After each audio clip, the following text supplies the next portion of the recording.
Welcome back to Top Repairs. How do you know you have a bad AC line for your vehicle and it's time to replace it? If you notice your AC is blowing warm air or it is working inconsistent or you notice an odd smell coming from the vent, it could be a sign that your AC line might be bad. The first sign of a bad AC line, it is going to be caused by leaks. If you add refrigerant to the AC system and the refrigerant won't stay in the AC system, that could be a sign that you have a bad AC line. The next sign, it is going to be oil leak. If you notice PAG oil is leaking out of the AC line and the oil is accumulating on the line and is covered in dirt, and if you notice the oil is green color, yellow color, or clear color, that could be a sign that the AC system is leaking PAG oil caused by a leak. The next sign is going to be hissing noise. When your vehicle is off and you hear a hissing noise, that could be a sign that refrigerant is leaking out of the AC line. How do you check for a bad AC line? To check for a bad AC line, I always look for dirt.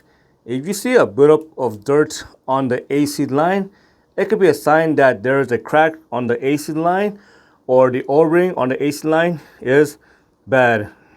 The next area you should check for a bad AC line, it is going to be the crimped area. This crimped area is a vulnerable spot, and when the crimped area starts to fail, it can cause refrigerant to leak out of that area. So again, check for buildup of dirt in that area.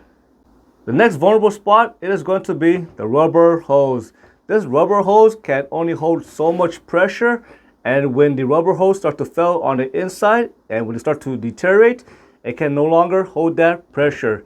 So look for bulge on the rubber hose. If you see a bump sticking out of it, that hose is going to burst very soon. The next area you should check is going to be the surface of the AC line.